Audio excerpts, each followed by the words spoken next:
Val Kilmer's trajectory from Hollywood elite to near-complete industry silence remains one of the most perplexing falls from grace in modern entertainment history. Once regarded as a magnetic leading man with remarkable range, Kilmer was at the center of some of the most iconic films of the late 20th century. Yet, by the early 2000s, his name had all but disappeared from major studio projects. During the 1980s and 1990s, Kilmer was more than a star. He was a symbol of cinematic charisma. With classical training from Juilliard and performances in Top Gun, The Doors, Tombstone, and Batman Forever, he carved out a reputation as both critically respected and commercially viable. His embodiment of Jim Morrison was so convincing that it blurred the lines between performance and persona, and his turn as Batman joined him with a prestigious, exclusive lineage of actors. However, a sudden shift began in the late 1990s. By 1999, Kilmer was no longer appearing in major blockbusters. Instead, he began a long stretch of roles in low-budget and direct-to-DVD films. The once reliable box office draw had seemingly become persona non grata in the industry. Public speculation soon followed. Reports circulated that Kilmer had become difficult to work with, an often used euphemism in Hollywood. Director Joel Schumacher, who worked with Kilmer on Batman Forever, publicly criticized the actor, calling him psychotic and labeling his behavior as inappropriate and challenging. Schumacher went so far as to state that working with Kilmer was blissful during the 2 weeks they didn't speak. These strong comments painted a picture of an actor who had fallen out of favor behind the scenes. Still, Hollywood has a long history of forgiving and continuing to work with actors accused of much worse, particularly if they are profitable. That discrepancy raised questions among fans and insiders alike. Was the difficult label genuine, or was it a convenient cover to quietly remove Kilmer from the spotlight? Val Kilmer himself later suggested something deeper was at play. In interviews, he openly admitted to being blacklisted, stating he hadn't secured a major studio role in over 15 years. He reflected on his early career with a sense of regret, admitting he had been outspoken and naive about the business side of the industry. He believed his focus on artistic integrity and his unwillingness to play by certain unspoken rules contributed to his career decline. According to Kilmer, Hollywood demanded silence, gratitude, and compliance. Those who spoke out risked being erased. The speculation doesn't stop there. Around the same time Kilmer's career faltered, other high-profile actors also vanished from leading roles under ambiguous circumstances. Some observers noted parallels with figures like Mel Gibson and Wesley Snipes, both of whom clashed with industry power structures. In online discussions, fans theorized that Kilmer, like others, might have said no to something he was never supposed to refuse.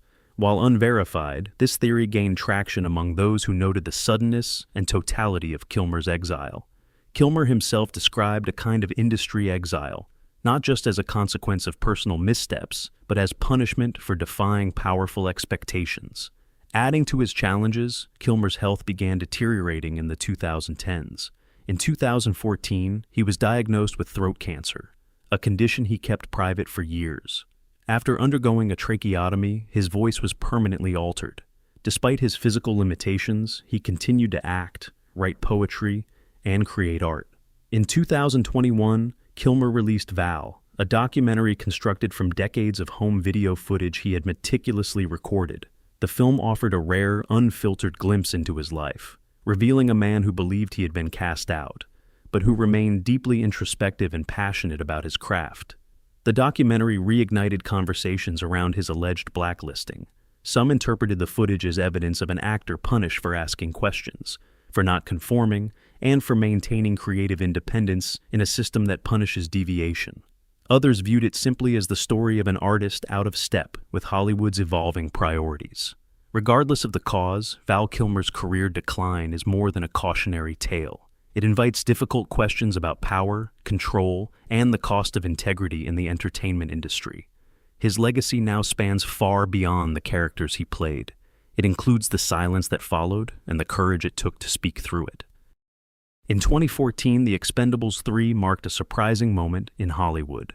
Sylvester Stallone brought Val Kilmer, Mel Gibson, and Wesley Snipes back into the blockbuster fold, casting them in supporting or villainous roles.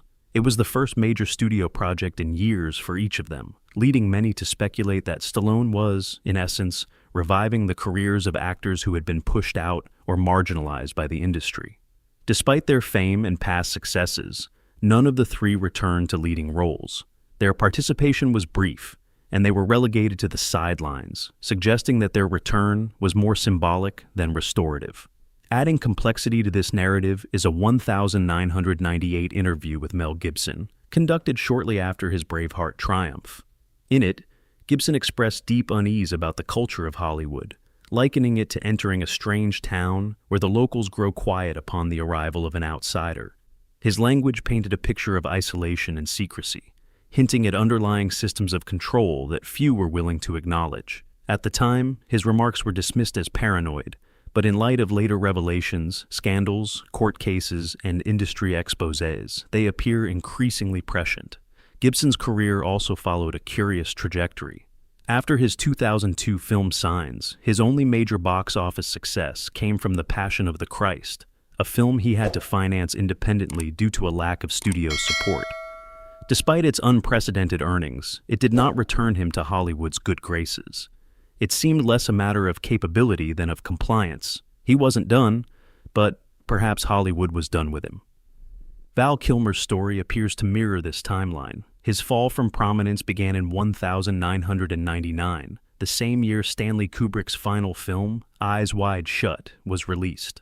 The film, which delved into themes of elite secrecy, manipulation, and masked rituals, stirred controversy and was reportedly edited after Kubrick's death, with 25 minutes removed by studio executives. Some have speculated that the final product was a sanitized version of a more disturbing original.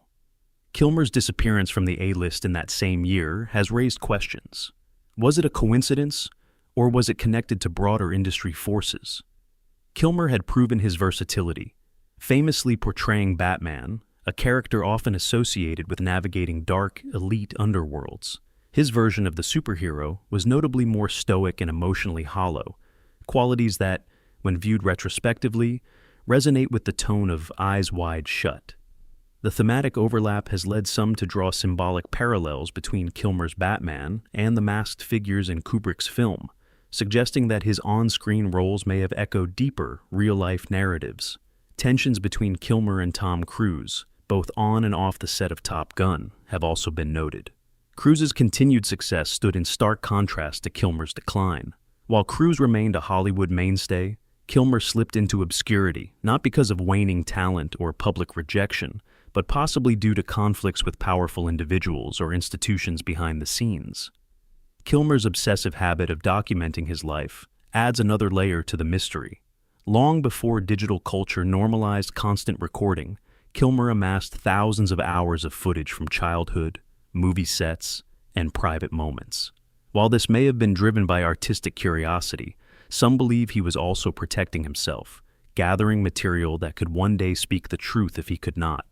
Intriguingly, Kilmer's career decline coincided with increasing rumors about a certain infamous island as tied to elite circles and controversial figures. While there is no evidence that Kilmer was involved or aware of anything directly, the timing of his career slowdown has raised suspicions among fans and conspiracy theorists alike. Another bizarre detail in Kilmer's story involves the Mandela effect. When Top Gun Maverick was released, many fans mistakenly believed that Kilmer had already passed away and that the film was a posthumous tribute. Some claim to recall obituaries, tributes, and media coverage of his death years earlier, memories that do not align with any verifiable record. This phenomenon has only deepened the air of mystery surrounding him.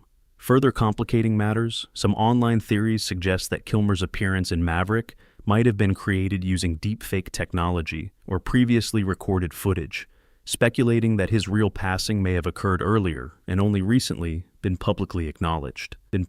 Financially, Kilmer's reported net worth at the time of his death was just $10 million, a surprising figure for someone whose films grossed more than $3.7 billion worldwide. Fans and analysts attribute this to a combination of alleged blacklisting, extensive medical expenses, and a lack of high-paying roles. Kilmer reportedly spent significant sums on alternative treatments and spiritual practices, while the industry that once celebrated him remained largely silent. Yet, in his final years, Kilmer took deliberate steps to safeguard his legacy. Reports suggest he created a highly protected estate plan, ensuring that his fortune would go to his children, Mercedes and Jack, while preventing access by his ex-wife, Joanne Whalley. Allegedly, he implemented a multi-layered legal structure to preserve his assets exclusively for his children. Val Kilmer's story, filled with dramatic turns and unanswered questions, remains one of the most enigmatic chapters in Hollywood history. Whether seen as a tale of personal missteps, industry politics, or something far more complex, his journey continues to captivate and provoke reflection long after his passing. He'd allegedly racked up an estimated $680 million over his 35-year career. That's A-list plus savvy investments in energy. But instead of just handing that down the usual way, he wrapped it in conditions. Rumor has it, he will basically freeze the real inheritance until Joanne turns 70. And she's only 58 right now. So that's a 12-year timeout for her. During that time, she's apparently only allowed to receive $50,000 a month, which still sounds like money. Wait, but in Beverly Hills terms, that's brunch money and a pair of Louboutins maybe. And here's the thing that 12 years wait lands after California's statute of limitations for alimony runs out. So legally she can't even come back crying later, but it gets more savage.